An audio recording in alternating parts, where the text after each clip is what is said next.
m'appelle Lina, je suis venue l'année dernière pendant l'année scolaire 2021-2022 en tant que stagiaire et je suis venue réaliser le dernier stage de mes études à l'école Paul et Virginie. J'ai été très bien accueillie, je me suis rendu compte dès mon arrivée à l'école que je me sentais vraiment très bien dans l'école et que j'aimais le cadre, j'aimais le personnel autour, j'aimais l'encadrement. J'ai donc été recrutée pour devenir enseignante de CM1 cette année-ci. La formation en soi, elle est parallèle entre l'AEFE et l'école elle-même. Pour ce qui est de l'AEFE, nous avons une formation essentiellement théorique qui se fait par l'intermédiaire de la plateforme Magister.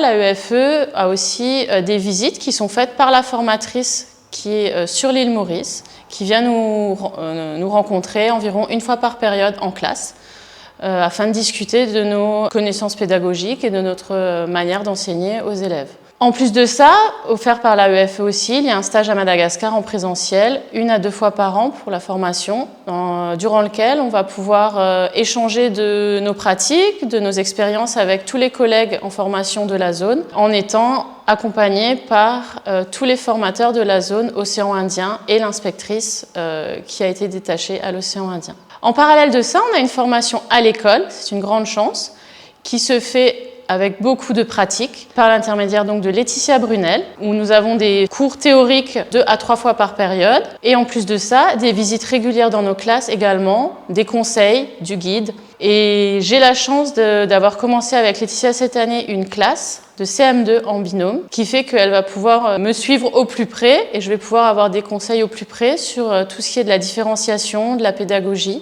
Et j'estime que c'est vraiment une grande chance parce que ça permet de pouvoir pratiquer, de voir ce qu'on apprend dans les textes en réalité et d'acquérir de l'expérience.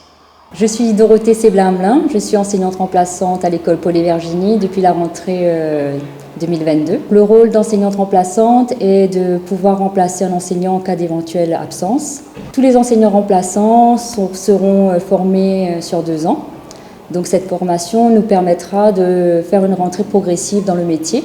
Je suis Élodie, enseignante remplaçante au sein de l'école Paul et Virginie depuis bientôt 1 an. Alors quand j'ai commencé à travailler à l'école, j'ai été placée dans le dispositif des enfants autrement capables. J'ai eu la chance aussi durant ces premiers mois et même jusqu'à présent d'être accompagnée, d'être toujours aiguillée par notre formatrice ici à l'école, Laetitia, qui répond à nos besoins immédiats au sein de l'établissement. Pour résumer, pour moi, la formation au sein de l'école Paul et Virginie a plusieurs avantages clés. Elle permet de renforcer nos connaissances et nos compétences pédagogiques. Elle permet de nous rassurer quant à nos pratiques en classe à travers les visites que nous recevons de nos formatrices. Et enfin, suite à ces visites, d'avoir des échanges de qualité, constructifs par rapport à nos pratiques, ce qui nous permet de gagner en confiance, d'ajuster et d'améliorer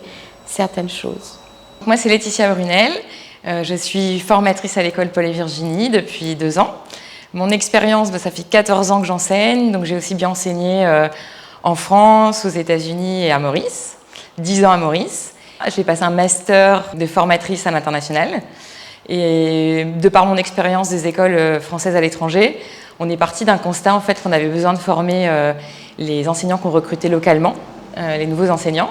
Donc j'ai proposé un plan de formation à l'école Paul et Virginie qui avait conscience des besoins et en complément de la formation de zone à AEFE, on a mis en place en fait une formation sur 2 ans de 35 heures semaine où on propose un suivi qui est régulier. Ensuite, on fait des observations dans les classes avec un débrief après et des analyses réflexives sur leurs pratiques.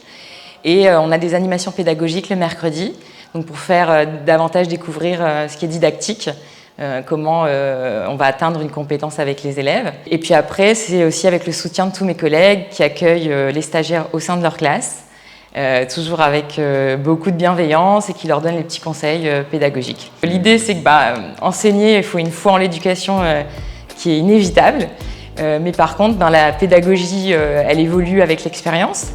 Et la didactique, ça s'apprend et c'est mon rôle au sein de l'école Paul et Virginie.